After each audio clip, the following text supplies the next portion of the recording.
ছোট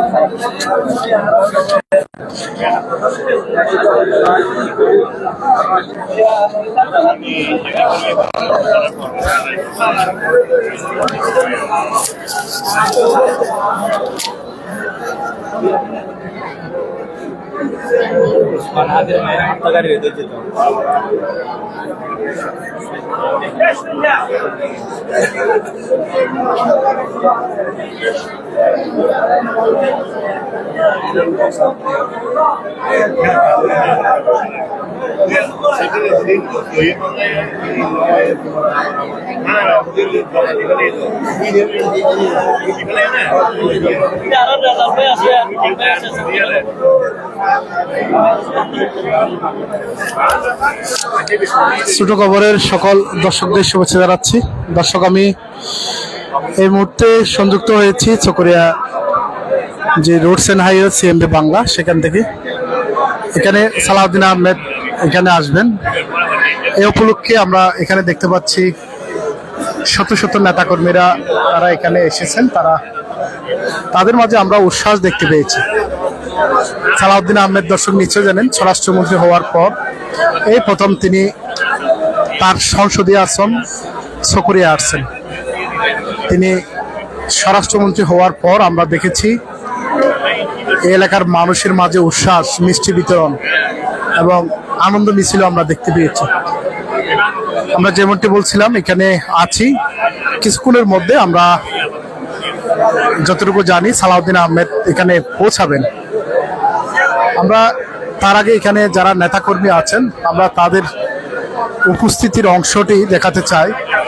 এখানে red house আছে, এখানে এটি পরিপূর্ণ হয়েছে। পাশাপাশি আমরা নিচেও অসংখ্য মানুষদের দেখতে পাচ্ছি। এখানে আসলে দলীয় নেতাকর্মী ছাড়াইও আমরা এখানে নানা শ্রেণীর পেশার মানুষদের দেখতে পাচ্ছি। তারা এক নজর সালাউদ্দিন আহমেদকে দেখতে আসছেন, এমনটি আমরা লক্ষ্য করেছি।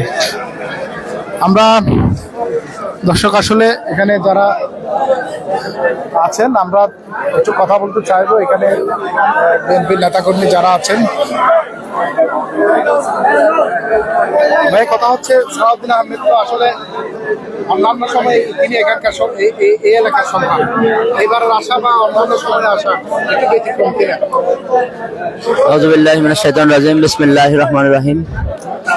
বাংলাদেশের অকুতোভয় নেতা, চকরিয়া উপজেলা তথা কক্সবাজারের কৃতি সন্তান, উন্নয়নের উপকার জনাব আলহাজ সালাউদ্দিন আহমেদ এর নেতৃত্বে 5 আগস্টের পর স্বৈরাচার শেখ হাসিনা পলায়িত হওয়ার পর থেকে যেই বেহাল দশা বাংলাদেশের, সেই বাংলাদেশের হাল ধরেছেন একমাত্র আমাদের গর্বিত সন্তান চকরিয়া উপজেলার তথা কক্সবাজার জেলার কৃতি সন্তান জনাব সালাউদ্দিন আহমেদ। এই পর্যন্ত নিয়ে এসে একটা সুস্থ, অবাধ, নিরপেক্ষ নির্বাচনের মধ্য দিয়ে উনি বিপুল ভোটে বিপক্ষ পার্টির যিনি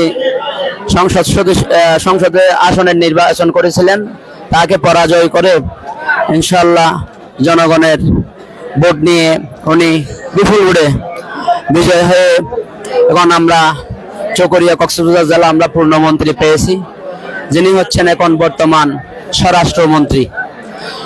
এবং দেশকে এগিয়ে নিয়ে যাওয়ার জন্য প্রধানমন্ত্রী তারেক রহমানের সাথে 31 দফা বাস্তবায়নের লক্ষ্যে যে কাজ করে যাচ্ছেন এবং জনগণের সাথে যেভাবে মিলেমিশে এবং প্রত্যেক দলের সাথে কমিউনিকেশন করে যে রাজনীতির ধারাবাহিকতা বাংলাদেশে মিডিয়া এবং বিভিন্ন ইলেকট্রিসিটি মিডিয়া, ফেসবুক মিডিয়াতে আমরা দেখতে পাচ্ছি, বাংলাদেশের সকল মানুষ এই রাজনীতিতে বিশ্বাস করে এবং ভালোবেসেই যাচ্ছেন এবং প্রত্যেক জায়গায় সাড়া পাচ্ছেন। এই আমার কথা। আমরা কথা বলছিলাম একজন যুবদলের নেতার সাথে, উপজেলা যুবদলের নেতার সাথে। তিনি জানাচ্ছিলেন সালাউদ্দিন আহমেদকে আসলে আমরা এখানে চকরিয়া উপজেলা ছাত্র দলের সাধারণ সম্পাদককে দেখতে পাচ্ছি, পাশাপাশি সভাপতিকে দেখতে পাচ্ছি, অসংখ্য উপজেলা ছাত্র দলের নেতৃবৃন্দদের দেখতে পাচ্ছি। আমরা আসলে সালাউদ্দিন আহমেদকে দেখার জন্য তারাও এসেছেন। পাশাপাশি আমরা যতটুকু জানি সালাউদ্দিন আহমেদের অন্যান্য সময়ের তুলনায় এবার আসাটা ব্যতিক্রম। তিনি এবার আসছেন স্বরাষ্ট্রমন্ত্রী হয়ে। এর আগে আমরা দেখেছি তিনি সংসদ সদস্য হিসেবে নির্বাচন করেছিলেন। নির্বাচনে তিনি প্রায় লক্ষাধিক ভোটে তার প্রতিদ্বন্দ্বী যে প্রার্থী তাকে পরাজিত করেছেন। আমরা কথা বলতে চাই উপজেলা ছাত্র দলের যিনি সাধারণ সম্পাদক, তার সাথে কথা বলতে চাই। একটু বলবেন, আমরা জানি সালাউদ্দিন আহমেদ কিছুক্ষণের মধ্যে এখানে পৌঁছাবেন, একটু যদি বিস্তারিত জানাতেন। আউযুবিল্লাহি মিনাশ বিসমিল্লাহির রহমানির রহিম। সবাই আমার সালাম দিবেন, আসসালামু আলাইকুম ওয়া রাহমাতুল্লাহি ওয়া বারাকাতুহু। আজকে আমাদের বহুল প্রত্যাশিত যে জাতীয় সংসদ নির্বাচন হয়েছে, সেই সংসদ নির্বাচনের পরে আমাদের এই আশা-আকাঙ্ক্ষার প্রতীক কক্সবাজার জেলার ভূমিপুত্র, কক্সবাজার জেলার স্বাধীনতার পর থেকে আমরা প্রথম পূর্ণমন্ত্রী পেয়েছি এবারে, সেটা আমাদের আনন্দের বিষয়।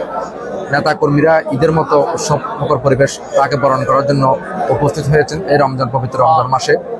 এই জনাব সালাউদ্দিন আহমেদ আমাদেরকে যেই মন্ত্রী হিসাবে আজকে আসতেছেন, তার সবচেয়ে বড় অবদান হচ্ছে বাংলাদেশের প্রধানমন্ত্রী, আমাদের সকলের অভিভাবক জনাব তারেক রহমান। তিনি আমাদেরকে একজন কক্সবাজার জেলার পূর্ণমন্ত্রী, স্বরাষ্ট্রমন্ত্রীর মতো এক গুরুত্বপূর্ণ মন্ত্রীর দায়িত্ব দিয়েছেন।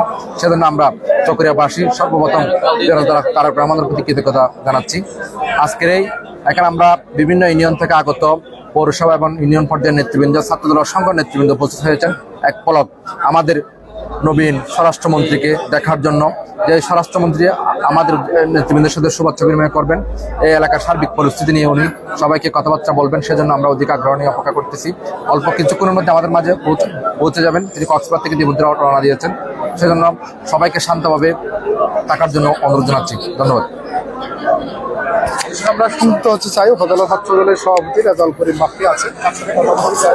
রেজাউল ভাই, একটু প্রশ্ন রাখতে চাই। প্রশ্নটি হচ্ছে, সালাউদ্দিন আহমেদকে আমরা দেখেছি আমাদের যে উপজেলা ছাত্র দলের কমিটি, তিনি তার নেতৃত্বে বা তার নির্দেশে হয়েছে।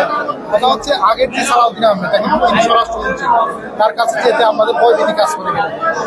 ধন্যবাদ টিটিএনকে।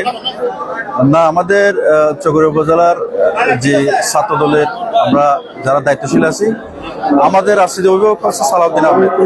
উনি বোর্ডের পরবর্তী সময় ঢাকায় ব্যস্ততার সময় কাটিয়েছে, মন্ত্রী পরিষদ ঘটেছে, সামনে সংসদ বসবে, ফাঁকের মধ্যে উনি কক্সবাজার জেলা আইন শৃঙ্খলা মিটিংয়ে আসতেছেন। ওনার প্রিয় মা বাবার কবর জিয়ারত করাবেন আজকে রাত্রে অথবা কালকে। আমরা চকরিয়া উপজেলা ছাত্র দলের উদ্যোগে এবং অঙ্গ সংগঠনের উদ্যোগে আমরা চকরিয়া একটা জায়গায় অবস্থান করতেছি। উচ্ছ্বাসিত হবো আমরা, আনন্দ উপভোগ করার জন্য যে সাপকে আমরা এক ঝলক দেখবো, যে বোর্ডের পরবর্তী সময় উনি আসতেছেন আমাদের এলাকায়। আর আপনার প্রশ্নের কথা হচ্ছে, আমরা এই মুহূর্তে সালাউদ্দিন সাহেবকে যারা অ্যাভেলেবল পাবো না এটা আমরা জানি, কিন্তু আমাদের যে দায়িত্ব দিয়েছে ওনার যে ছাত্র দলের যে বাগানটাকে পরিচর্যা করার জন্য, আমরা আশা করি ওনার এই যে বাগানটা সেটা আমরা যথা দায়িত্ব হিসাবে আমরা পালন করব, ওনার বাগানকে পরিচর্যা করব, ওনার সুন্দর যে বাগান, ছাত্র দলের বাগানটাকে আমরা দেখভাল করার দায়িত্ব যে দিয়েছে সেটা আমরা সঠিকভাবে পালন করবো ইনশাল্লাহ। দর্শক, আসলে উপজেলা ছাত্র দলের যারা নেতৃত্বে আছেন তারা বলছেন তাদের কাছে আরো বেশি দায়িত্ব বেড়ে গেছে, কেননা তিনি স্বরাষ্ট্রমন্ত্রী হওয়ার পর তিনি এলাকার তেমন সময় দিতে পারবেন না বলে তারা এই ধরনের কথা বলছেন। আপনারা একটু